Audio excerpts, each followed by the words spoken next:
Mystery Flight 175 is travelling southwest and is west of Manhattan. Some suggest Duff and Nasty take off now, but most accounts have them leaving in about 10 minutes. The official story states that the F-15s have not taken off because no one knew where to send them. The confusion only gets worse. Not only is the FAA needing help with the hijacking, they can't tell us where it is, which makes our problem that much more difficult.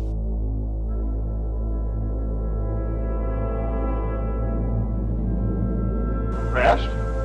Jim, just a few moments ago, something believed to be a plane crashed into the south tower of the World Trade Center. I just saw flames inside. You can see the smoke coming out of the tower. We have no idea what it was. It was a tremendous boom just a few moments ago. And we decided very quickly we needed to get a TV station in the battle cab to help us with our decision-making process, because those were the guys with the eyes on the scene telling us what was going on. 93's flight path crosses United 175's. Although its transponder was still on, it had ceased talking to controllers. Flight 93 actively turns to follow Flight 175 before straightening out and continuing on. I hope that. Somebody got CNN on? Yeah. That's a good point. That'd be our best source of intel right there. CNN or Fox News? It's only officially been 5 minutes since the first strike, but the first news chopper arrives, seemingly outdoing all of NORAD. It's interesting to note that only now does Flight 175 deviate from its flight path. How'd you say you're trying to do? Can I help you? Yeah, it's 1st Air Force Sergeant Tibbetts. We just confirmed from down here that was one of the same, the hijack and the plane hitting the building. Sir? That's copy, yes. It came from... Came from whom? From 1st Air Force. Well, get the person's name. Hold on. So we can get the official. Hold on. Okay, Don Deskins. Okay, thank you. Mike Delta. No problem, thank you. Now as I'm watching, United 175 makes a hard left-hand turn and starts climbing. Not only did he make a sharp turn, but he also climbed 3,000 feet in a matter of approximately 1 minute, which is a very fast rate of climb. This is something that we have never seen before.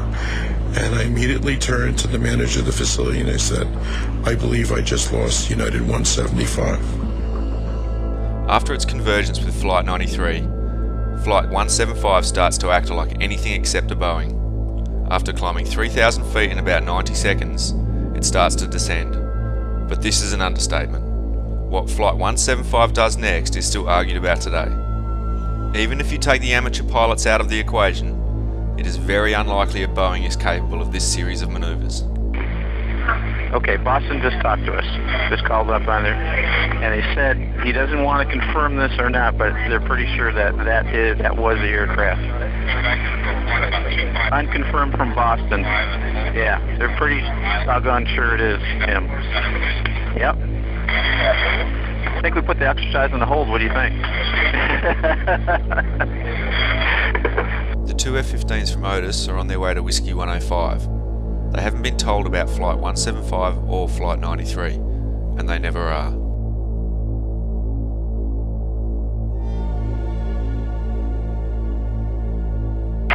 Team 2-1, maintain Angels 2-3. We have Whiskey 107, 6,000 to flight level 500 concurrent. Your mission is to orbit Whiskey 107. Team 2-1 copies, and I guess we'll hang out here until you tell us otherwise. Flight 77 turns off its transponder now on its way to Washington. The FAA does not tell NORAD for another 29 minutes. I know.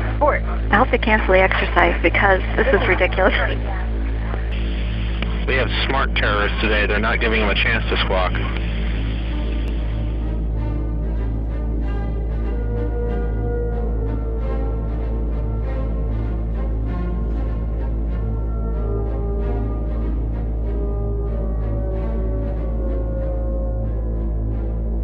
Boeing 767's maximum speed is around 580 miles an hour at 33,000 feet. In the next 5 minutes, Flight 175 manages to average this speed, even at sea level, and descend 24,000 feet and accurately hit the World Trade Center on the first run with no navigational aid. We need to talk to FAA. We need to tell them if this stuff's going to keep on going, we need to take those fighters and put them over Manhattan. That's the best thing. That's the best play right now. They're not talking? We're going to need a 2-9. They're not. Boston, New York not talking, huh? Hold on. Hang on. You know what? Get rid of this goddamn sim. Turn your switch. Hey, turn the sim switches off. Get rid of that crap. They've been airborne. Quick 2-5. Mission to establish cab broad 320-112. Hey, Kevin. Yeah. Kind of makes me glad I don't have any stocks and bonds right now. Attention all players, all teams. Contact Huntress 235.9.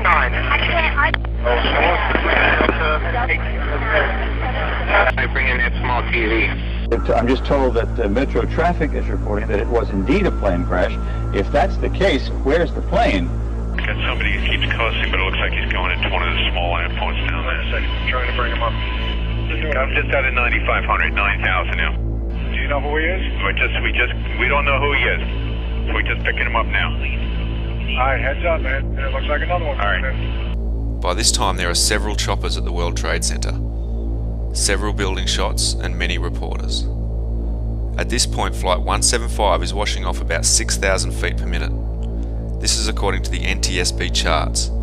Dave Patiglia, however, states it was more like 8,000 or 9,000 feet per minute. The radar track stops at about 2,500 feet. This in itself is strange, as 175 has its transponder on. You cannot lose such a signal. It does not appear that there's any kind of an effort up there yet. Now remember, oh my God. Oh my God. That looks like a second plane. Has just I did not see a plane go in. That just exploded. We just saw another plane coming in from the side. Okay, so he's squawking no codes whatsoever. Right. And he's going 19. I'm sorry? Wait a minute. A plane hit the World Trade Center there. I just saw that in the news. I hope that's not the same plane. A plane just hit the World Trade Center? Yeah. It's on the news? You guys watching the news? Yeah, they got it on in the battle cab right now. Yeah. Yeah, I wasn't sure. I've been watching it for about 10 minutes, and I said, I wonder if they suspend the exercise. Not at this time, no. But I think they're going to. I don't know. Yeah, I would have Things look pretty horrific out there, so. Alrighty, man. Okay. To be honest, Elliot, I didn't get the impression that it was that big a plane. It looks big from here. I did see a plane go by a second ago, though, and it has now impacted the building. We had seen a plane coming in from the other direction earlier. I'd noticed it had you, Charlie. I didn't know if it was that plane that then circled wide and came back from another direction, but we all watched it. So FAA's got no position on these guys at all, right? They got no radar contact on them or anything? All this off. It's American Airlines 11, right. 767, November 334 Alpha Alpha. Right. He has never been found. He is not one of the aircraft that did that. I'm not flying in the plane today. What's that? I'm glad I'm not flying today. Don't worry, Jim. We'll carjack you on the way home. Can I help you? Scoggins Military, Boston Center. Just had a report that American 11 is still in the air and it's on its way heading towards Washington. Okay, American 11 is still in the air? On its way towards Washington? There was definitely another aircraft that hit the tower. That's the latest report we have. Okay. I'm going to try to confirm an ID for you, but I would assume he's somewhere over either New Jersey or somewhere further south. Okay, so American 11 isn't the hijack at all then, right? No, he is a hijack. American 11 is a hijack. Yes.